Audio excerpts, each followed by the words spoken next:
In my last video, I talked about how suffering is caused by rejecting what is in front of us and wishing for something else.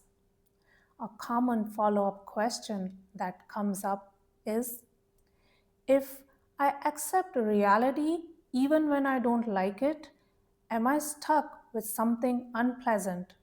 Because accepting it doesn't magically make me happy. I'm still suffering.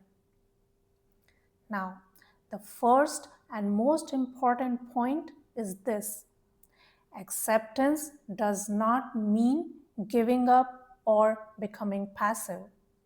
Acceptance means clearly seeing a situation for what it is without denial or resistance, and then dealing with it. The moment we stop running away from reality and look it straight in the eye, accept it, however scary, painful, or hopeless it feels, real movement becomes possible. If we keep denying reality, wishing it were different, or complaining about why we always get the short end of the stick or why life is unfair, we stay stuck. Acceptance is the starting point, not the end. Once we accept what is, we can take meaningful steps forward. Second point, accepting an unpleasant situation will not make it pleasant. It may still be difficult, but acceptance means we stop arguing with its existence. We stop being angry that the problem is here. That shift alone frees up energy that was previously wasted on blame and resistance, and that energy now can go toward responding appropriately. Take anger as an example.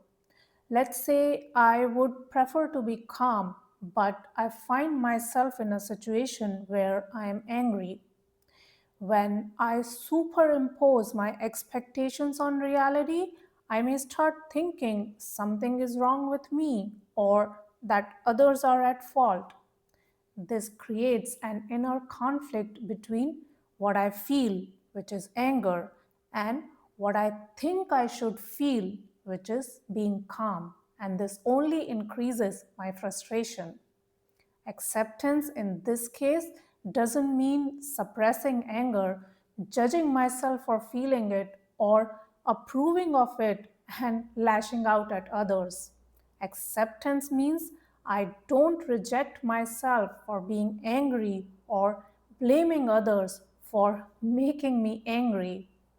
I may not be able to do this perfectly in the moment, but later I can come to it and acknowledge, yes, I was angry in that moment. Then I can examine it, try to understand it. Over time, I may begin to see patterns, what triggers me, why certain situations affect me the way they do. And then from that clarity, I may have more agency next time using mindfulness, therapy, deep breathing, or pausing before reacting. But if I label myself as bad for being angry or keep blaming others, I'll never look deeply enough to understand the cause.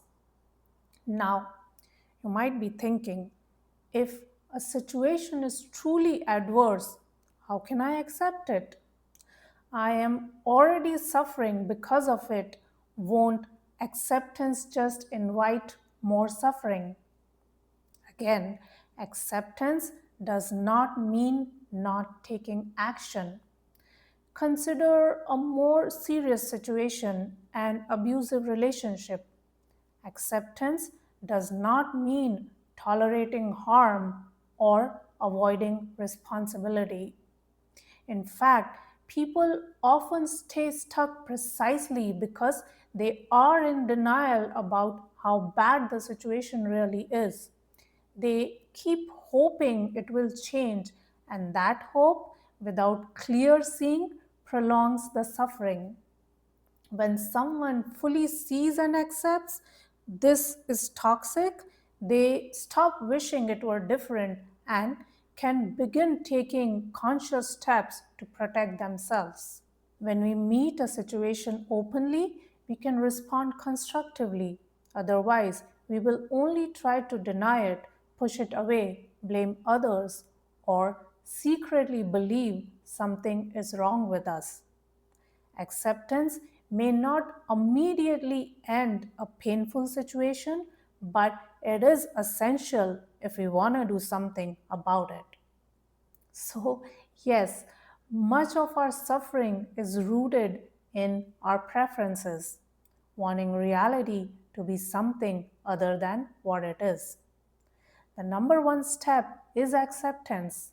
Then, if change is possible, take action. If change isn't possible, accept consciously. A simple example, let's say you're outside and it suddenly starts raining heavily. Getting angry at the rain, complaining that it shouldn't be raining won't help. Acceptance may sound like, yes, this is uncomfortable, but I can tolerate it. And then, if you can find shelter, do it. If not, go with it. Complaining will only cost you your peace of mind. You can gradually build this capacity. Start small. Practice acceptance with everyday situations like traffic, weather, minor frustrations. Over time, this practice makes you less reactive and helps you respond to life with clarity rather than conflict. When we accept reality, we stop wasting energy on resistance and can act with resourcefulness. Thanks for watching.